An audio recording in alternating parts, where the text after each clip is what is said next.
Actually, before I was born, my parents bought me my first boat, and they got really lucky that I fell in love with it. But I've been riding around in my parents' boat, when I was 18 months old, and I actually ran my first 8-foot waterfall when I was 2 with my dad in an open canoe.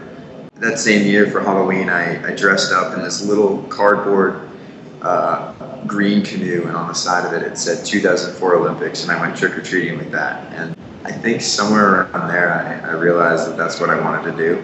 Now, 2004 was a little ambitious. I'm going to go home and I'm going to sleep for a while. Probably going to cry a lot. If I win a gold medal, there would be a lot of tears. I love racing to the United States, but we have admittedly one of the most absurd selection processes, starting all the way up in the year before. In the World Championships, year prior to the Olympics, we have an opportunity to secure the Olympic position for our discipline, for our country, but that's it. And you earn a point for that. And then we have our national team trials, and you earn more points based off of first, second, and third.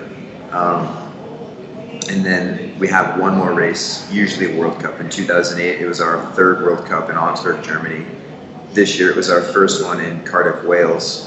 And so we don't find out who the Olympic boats are until very close to the Olympics. So I only found out less than a month ago. Actually, what's the date? Oh no, actually, I take that back. A little bit more than a month now. Out of the Olympics last time, I was in the men's double canoe, and I switched into C1, which had been my boat initially, but it was a bit of a struggle. 2009, I made the national team and got to go to Europe, but was slowly getting used to the C1 again, and so each year I progressed more and more. My parents are really big ones in that. They've done a lot to help me get to where I am today. And, there's a lot of sacrifice, a lot of time, a lot of money put into getting me here. And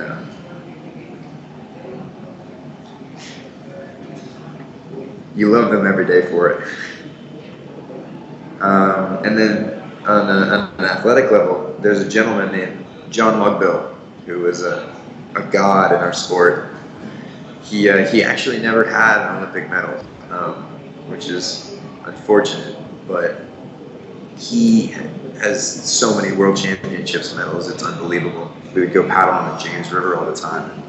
After one very hectic night, my dad actually ended up rescuing this family that had flipped their recreational canoe, and the kids were hypothermic. It was insane. So we're packing up to leave, and this Jeep pulls up with a C1 on top. My dad's like, oh, damn it, not another one.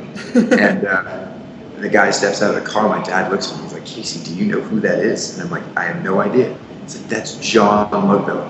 He's like, no, are you kidding me? And so we went and paddled together for like an hour until it was dark. Unfortunately, I swam out of my boat, which is pretty embarrassing, but I was only like 7, so he didn't hold it against me. I'd actually almost want to be a winter sport. I love the adrenaline, and so probably something like snowboarding on the half pipe, or maybe even the Super G. We actually have a sport that's not Olympic that I would love to see move in. It's called it's freestyle, or we call it rodeo. So basically the boats that everybody's familiar with, those short, stubby ones that people do all sorts of flips in, that would be a pretty epic sport to see. It's always fun because they come up with these ridiculous names, like a helix or a McNasty. Like, what the heck is a McNasty? When I was little, we'd go on car trips, and we'd be driving over a bridge, and all of a sudden I would wake up, because usually that meant there was water. And so my parents like to we haven't said it in a while, but they like to say that I have river water running through my veins. That doesn't sound very sanitary to me, but I think it's the idea that counts.